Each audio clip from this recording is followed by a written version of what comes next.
Ah, mais là, ça prendrait le début. Non, c'est ça qui est clutch. Bang, on part dedans.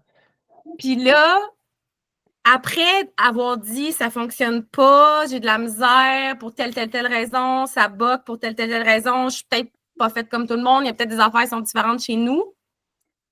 On se retrouve après ça, spontanément, j'ai peut-être posé quelques questions qui ont amené à ça, ouais, mais regarde tout ce que je réussis à faire en ce moment. Puis là, c'était vraiment frappant parce que c'était genre un paragraphe, ça de gros, avec genre 8 points dedans, de fierté de maintenant, je réussis à faire ci, je réussis à faire ça. Puis c'était des affaires dans différentes catégories. Du genre, tu sais, côté alimentation, les habitudes qui sont plus ancrées, c'est plus naturel, je fais des meilleurs choix de manière spontanée.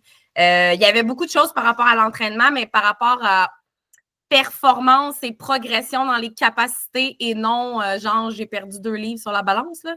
En fait, il n'y a eu rien de type j'ai perdu 2 livres ou j'ai rapetissé ou il n'y avait rien. Et ça m'a quand même, c'est vrai, je pense que je ne l'ai pas réalisé en lisant tout seul. Maintenant, je te le dis, il n'y avait aucun paramètre esthétique dans les victoires partagées. C'était justement, je suis capable maintenant de faire tant de push-ups, je cours beaucoup plus facilement, tant de kilomètres sans m'essouffler. Fait qu'il y a comme une contradiction dans la perception du processus, de la difficulté qu'elle a à poser les gestes parce que ça demande de l'effort. Clairement, ça lui demande de l'effort. Elle le fait, c'est difficile. Puis je pense que son ressenti reste pris dans le « mais c'est donc bien difficile », comme « je réussis pas parce que je sens que c'est difficile ». Mais au final, quand on se détache de ça puis qu'on tombe dans le rationnel, on réussit super bien, là. Tout est là, la progression est là. En plus, elle perd du poids, même si là, dans cet exemple-là, elle m'en parle pas. Fait qu'il y a comme une dichotomie. La réussite, le fait de réussir ou d'être en voie de réussir, ça voudrait dire que ça deviendrait facile. Peut-être. C'est comme ça que comme ça qu'elle serait supposée ressentir qu'elle est en train de réussir. Mais non. Mais tu vois, je l'avais pas vu même dans ma tête, mais oui, puis personnellement, je peux faire un lien avec, tu sais, quand je dis j'aime donc pas la course, là. Moi, je pensais qu'un jour, je serais plus essoufflée quand je courrais, tu sais. Mais dans le fond, non, parce que je vais plus vite, je cours plus longtemps, fait que je suis tout le temps essoufflée, tu sais, je suis pas plus heureuse de ça. Fait que le lien, il est en effet.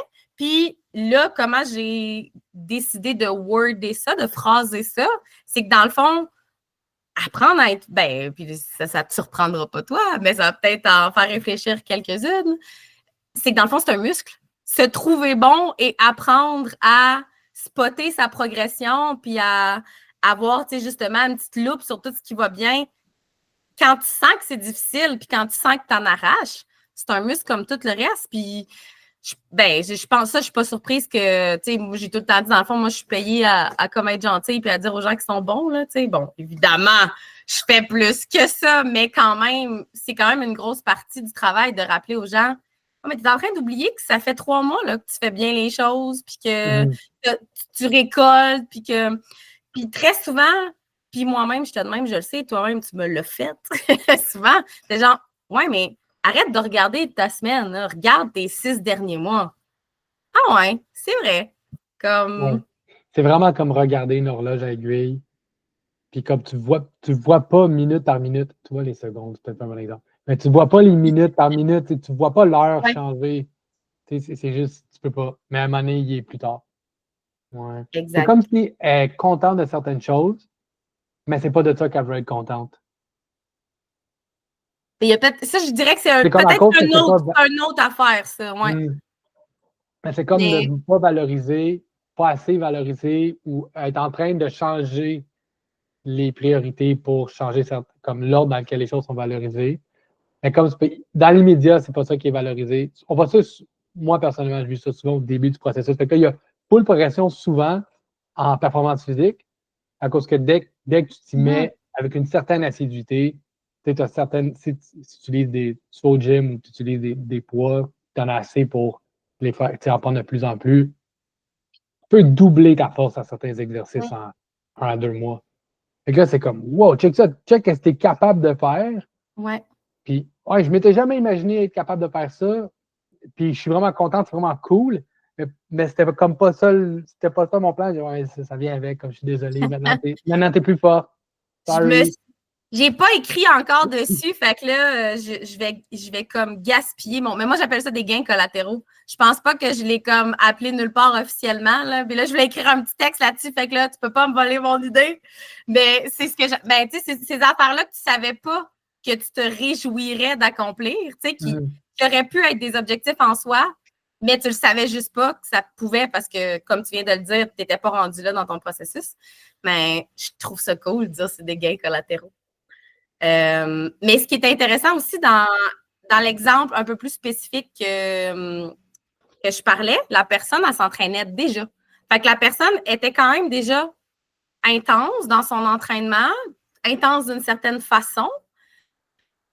Puis même dans ce contexte-là, elle ne réussissait pas à se trouver bonne. Fait qu'il y a vraiment quelque chose au niveau du changement de perception. Tu sais, j'apprends à apprécier ce que je fais, puis à faire du sens des efforts que je fais. Parce que, tu sais, des fois, tu fais des efforts à l'infini, puis vu que c'est pas structuré, pas planifié, que tu as oublié un peu le but aussi de ça, là, tu sais pas pourquoi tu fais telle affaire, tu le fais parce que, à quelque part, c'est toi qui envoie des... je peux pas enlever mon... Ah oui, je peux, attends. OK. Fait que c'est ça, fait qu'il y a vraiment quelque chose, je pense, qui est plus de juste apprendre à se trouver bonne, mais comme vraiment la perception sur son parcours a tout simplement changé. Je ne sais pas si je suis claire. Là. Ben, pour moi, oui. C'est tout ce qui compte. It's only you and me. Il y a personne d'autre qui écoute ça. Ouais. Fait que là, vous vous retrouvez quand même, toi et elle, je veux dire, devant, elle se bute à quelque chose. Elle se bute au fait que c'est pas, elle obtient des choses qu'elle aime, mais que c'est pas ça qu'elle veut. Non, dans son cas, c'est qu'elle se bute à, comme je te dis, à l'effort, au ressenti de l'effort qui ne diminue pas. Fait que, comme mon exemple tout à l'heure, là, puis il diminue pas parce qu'elle réussit à faire de plus en plus de choses bien, tu sais. Fait que l'effort diminue. Puis je pense qu'on peut quand même penser que l'effort va diminuer un jour parce que, encore une fois, je pense que c'est une question peut-être de mieux encore identifier les objectifs, là. Tu sais, elle est sûrement là-dedans la pogne, là. Comment tu veux être satisfait, puis comment tu veux être comme, wouhou, c'est cool, c'est pas si dans le fond, ton objectif, tu t'avances vers quelque chose, mais tu sais pas trop qu'est-ce que tu essaies de perfectionner ou de masteriser, tu sais. Fait que je pense vraiment que c'est une question de perception d'effort, point. Des fois, ce qu'ils pensent, c'est de réaliser que l'état où j'ai accompli ceci, puis là, comme je suis bien, comme juste. Le en haut de la montagne, là, ouais, non? des fois, tu n'y arrives pas. Pas parce que tu n'atteins pas tes objectifs, tu atteins tes objectifs, tout va bien, mais c'est juste à cause, c'est ta perception du monde qui est comme. Tu as une espèce d'attente sur comment tu devrais te sentir qui n'est pas bonne. Juste, en général, pas juste au niveau, mettons, de l'effort. C'est juste quand tu es là, puis tu es dans la salle d'attente à la clinique, tout seul, ton cell n'a pas de batterie, parce que la clé, c'est qu'il faut que tu sois tout seul, sinon ça ne compte pas. Quand tu n'es pas là, quand tu es dans ton cell, quand tu es juste là, tu es en file d'attente à l'épicerie, parce qu'en passant, tout le monde, on ne check pas, il n'y a personne qui écoute, mais on ne check pas son cell dans la file à l'épicerie, sinon tu bloques la file, c'est pas cool. Mais quand tu es seul avec toi-même, c'est dans dur. Le char, c'est le meilleur exemple dans le char. Oui, dans le char. En théorie. Oui, c'est de. C'est ce bout-là, à bout de ligne, tant que ça ne change pas, comment tu te sens quand tu es toute seule, qu'est-ce que tu recherches, puis qu'est-ce que le bonheur pour toi. Tu ne peux pas tomber trop dans l'ésotérique, mais ça, c'est ça qui est la clé, parce que souvent, le monde va juste continuer de courir après quelque chose, puis ils ont une espèce d'attente qu'un jour, j'aurais pu ça, j'aurais pu que ce soit une espèce de stress constant, un peu de bas niveau, là, comme chronique, ou j'aurais pu ces attentes-là, ou j'aurais pu. C'est juste quand ça fait partie de toi, fait que ça fait partie de toi, puis tu veux le changer. Là, tu as comme deux options. Là. Tu peux soit essayer de travailler sur ça, ou juste l'accepter. Puis déjà là, ça rend ça beaucoup moins pire. Si tu as juste accepté certaines choses de toi, ça rend ça beaucoup moins pire en général. Comme moi, j'ai accepté, j'ai écrit une ou deux chroniques là-dessus, j'ai accepté que, comme, je suis maladroit, je casse des choses, je cogne des cordes de porte, je crache des chars. Comme,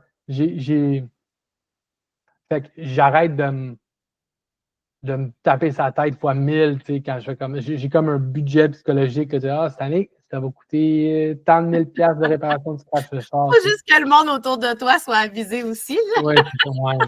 C'est toujours. Ah non, mais c'est juste mon char, hein. C'est juste OK. moi.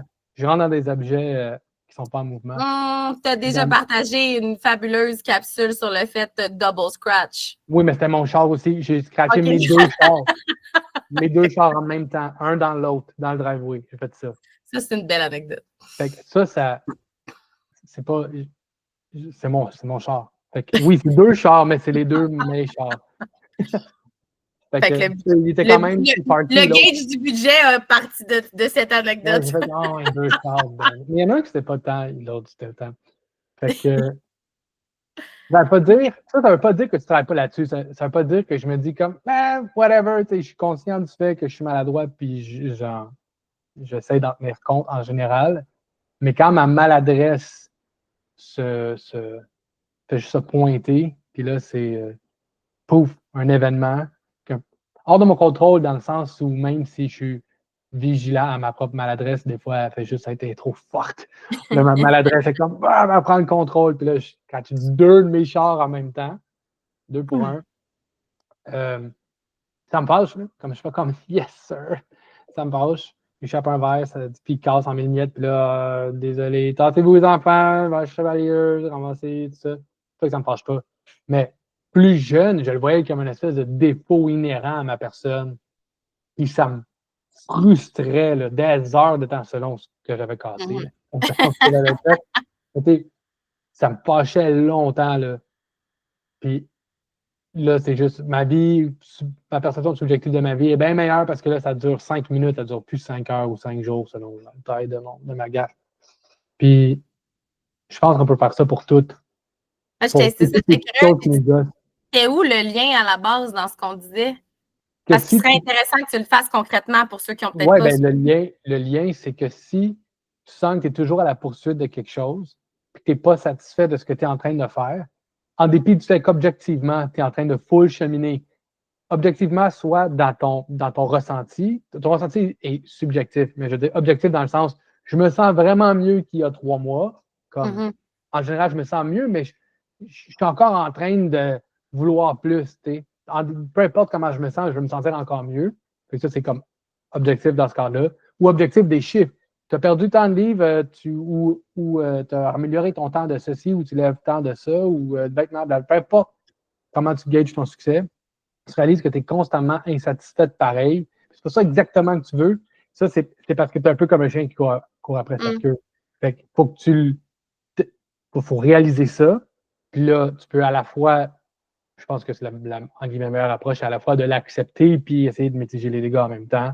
Et ça cause dans ta vie. Puis ça fait que drôlement accepter, je ne serai jamais dans cette espèce d'état extactique. J'atteindrai jamais le nirvana. Ça fait que tu t'en rapproches plus, en fait, parce que tu es au courant des effets négatifs, puis là, tu peux les mitiger ou juste décider que ça ne te dérange pas, ou moins.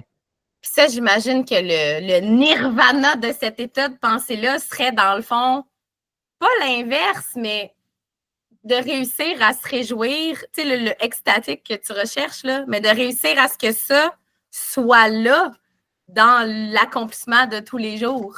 Ouais. Tu sais, comme hier, bon, OK, je suis allée faire du jogging, puis j'ai juste fait, hey, je vais pas faire d'intervalle, je vais juste essayer de courir, tu sais, comme le plus longtemps que ça me tente. Puis ça, c'est rare, ça arrive.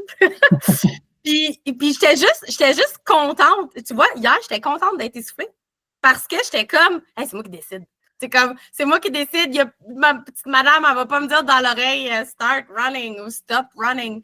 Puis j'étais juste contente d'avoir eu l'audace de faire, hey, je vais courir parce que ça me tente, puis je vais arrêter quand je veux parce que ça va me tenter.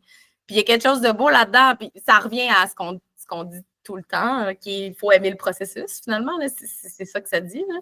Mais pourquoi, au lieu, pour prendre la métaphore de la montagne, là, parce qu'on dit, bon, c'est ça notre objectif d'habitude, on monte la montagne, mais là, il faut enjoyer, il faut apprécier le fait qu'on monte la montagne.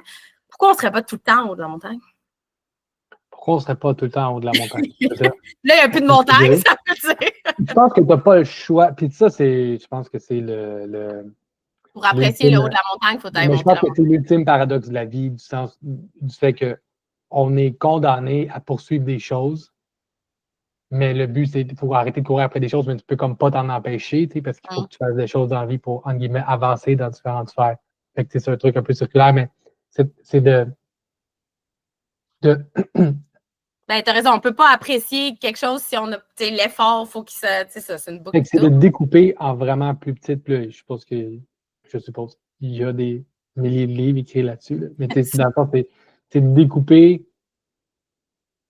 pas qu'il y ait une grosse montagne. S'il y a une grosse montagne, puis qu'en cours de route, c'est juste de la grosse job tout le long, ça risque d'être moins agréable que si tu subdivises en plus petites montagnes que tu gravis progressivement pour te permettre de vivre des victoires plus mieux distribuées dans le temps. Qui fait que tu n'as pas quelque chose comme dans 5 ans, ou comme quelque chose de super loin. Fait que ça serait déguisé. De voir tes petites victoires quotidiennes vers ton plus gros objectif, mais de les considérer comme. Puis de te faire les petits pas comme ça. Ben donc, il y aurait un bénéfice à ce que ce ne soit pas des gains collatéraux. Dans le sens, gains collatéraux, c'est comme ça arrive par surprise. Comme tu ne l'as pas vu venir, ça s'ajoute en cours de route. Fait qu'il y aurait vraiment des bénéfices à être accompagné de quelqu'un qui les voit peut-être venir avant toi, ces fameux gains potentiels-là, pour carrément les planifier. Puis justement, qu'au lieu de juste voir ta grosse montagne, tu les vois, les 18 collines qu'il y a. Ben là, est-ce qu'elle existe encore, la grosse montagne? À fond, c'est que les collines sont au fur et à mesure de la grosse montagne. Là, ça se fait tout en même temps. Fait que, ouais, c'est juste comme il y aurait probablement une façon plus scientifico-pratique de le planifier carrément, ça. Parce que on est un peu tous pareils, donc on peut un peu prévoir ce qui va arriver comme type de gains collatéraux. Oui, des gains surprises. J'aime trop. C'est à cause de dommages collatéraux. C'est à cause d'Arnold. Ah oui. Ben, ils peuvent être les deux, dans le fond. Ils peuvent être collatéraux et surprenants. Mais justement, je pense que la clé, c'est à mesure que tu découvres des nouvelles choses, dans le cas spécifique de ta cliente, c'est qu'à mesure qu'il y a des nouvelles façons d'évaluer son succès, c'est d'apprendre, dans ce cas-là, à les intégrer dans son interprétation de son propre succès, dans le fond. C'est de réaligner ça. Ça, là, le fait que tu sois capable de faire tant de push-ups, là, c'est big. Là. Si tu n'étais pas capable de faire des push-ups, puis là, tu deviens capable de faire des push-ups, mais c'est au-delà du fait que c'est juste impressionnant en soi. Je n'étais pas capable, je suis capable d'accomplir ce mouvement-là. Mais ça, de manière concrète, ça a un impact. Ça a un impact tangible sur la qualité de ton vieillissement.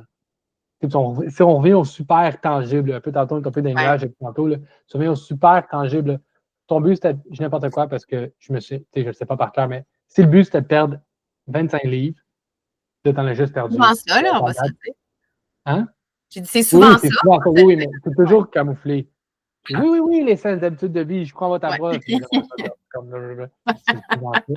Fait que, mettons, tu sais, j'aurais voulu en avoir perdu 10 à date, je n'ai juste perdu 7, mais je suis capable de faire un push-up. De manière tangible, être capable de faire un push-up, ça va améliorer ta qualité de vie en vieillissant. Puis, la plupart des gens qui font appel à notre aide, ils ont dans les 40 ans et plus, tu sais, en général. Fait que c'est dans très lointain quand même la retraite, mais quand même, c'est plus proche que ce l'était, là. C'est-à-dire, fait que c'est extrêmement tangible, ça. Fait que ça, la clé alors souvent, c'est d'articuler ça, puis dire ça, c'est vraiment utile, c'est vraiment bon et cool et toutes plein de choses positives. Voici pourquoi tu devrais valoriser ça aussi, peut-être même plus que tu n'as pas encore perdu, que tu es à 3 livres où tu aurais voulu être à cette stade-ci du processus. Ce qui est tellement insignifiant quand on bâtit du muscle en cours de route en plus. Mais tu sais, j'aime, puis en même temps, je questionne l'utilisation du mot tangible là, parce que je comprends pourquoi tu l'utilises, parce que c'est des métriques qui se mesurent, qui ont un impact direct et réel sur plus tard. Mais tu sais, pour les petites émotives comme moi, là, dire que dans 20 ans, je vais être en forme, c'est zéro tangible. Là, non, mais le fait que tu aies fait un push-up aujourd'hui, oui. Oui, ouais. Oui, mais Donc, je me t'étais pas rends compte capable, puis là, que t'es j'ai de capable. la difficulté quand même à comprendre la réelle valeur et l'impact potentiel de ce push-up-là. Tu sais, comme je me trouve bien bonne d'avoir fait un push-up, Oui, fait que tu mais je me t'accroches à rends ça. pas compte Fait à que là, tu quel point... l'accroches à ça. Tu l'accroches à ça. T'es tellement cool que t'as fait un push-up. Tu l'accroches à ça. Puis t'expliques le bout. Ouais, en vieillissant, Ouais, ouais. c'est une bonne affaire. Mais non, mais là, t'as fait un push-up. On s'en va à 2, on s'en va à 3. Comme, tu peux avoir les deux. Tu peux manipuler ça un peu comme est, disons, optimal pour la manière dont la cliente. Parce que c'est là qu'on n'est pas tous pareils. Justement, il y en a pour qui le push-up, ça va vouloir dire quelque chose. Il y en a que non. Fait que, comment tu vas l'emballer pour. C'est drôle, je voulais dire dans double comme jeu de mots, l'emballer, elle emballer face à ça, mais aussi emballer ce que tu lui dis pour comme le président. Regarde, ça, c'est une bonne chose. Prends-le. Good job pour le push-up, puis toutes les autres. Mais c'est vrai. C'est vrai, puis pour vrai, je continue de me rendre compte à quel point c'est une des choses que, tu sais, bon, ça fait, c'est des femmes surtout qu'on accompagne, là, puis c'est peut-être, je sais pas si c'est sexiste de dire que c'est propre aux femmes, là, mais se trouver bonne, estique, puis comme reconnaître ce qu'on a fait, c'est difficile. Ça prend vraiment la petite voix sur ta, tu sais, qui a un angle plus neutre puis objectif. Puis on dirait qu'ils croient juste quand ils font confiance à cet œil-là objectif. Tu sais, comme elle n'est pas en train de me dire ça juste pour être gentille ou juste pour me faire plaisir. Elle le pense vraiment. Puis souvent, de toute façon, je vais même le backer. Là, tu sais, j'argumente pourquoi je te trouve bonne. Tu sais. Puis là, ils vont faire OK, ben oui, c'est vrai, tu as raison, mais ça n'a tellement pas l'air naturel, instinctif. Sûrement que tu as plein de belles pistes pour expliquer pourquoi là, dans l'évolution de l'histoire, là, mais ça, c'est le petit bout qui m'intéresse moins, fait que j'ai pas les explications. Ouais, non, pas là. Non. C'est correct, c'est là qu'on va cote. Non, mais c'est pas pire. Pas pire. Mais je pense qu'on a assez parlé de. De toute façon, on a fait le tour de ça. On a été plus loin que je pensais. Ben, on a fini dans la montagne. On finit tout le temps en montagne. Oui, je sais, hein. C'est pas pire, ça. Mais en même temps, non, moi, je trouve pas que c'est mauvais dans le sens que on fait juste du sens. Là. Comme. Non, mais tu l'as dit au final. Là, au final, on fait tout le temps les mêmes affaires. C'est ça le but. Le but, c'est d'apprécier le fait qu'on refait les mêmes affaires. Fait que on est juste cohérent. On est juste cohérent. On est rendu à Émilie, là? J'y pensais, mais je vais parler au jeu. Comme. Je suis à l'aise. Comme, de toute façon, je pense que je ressemble d'une certaine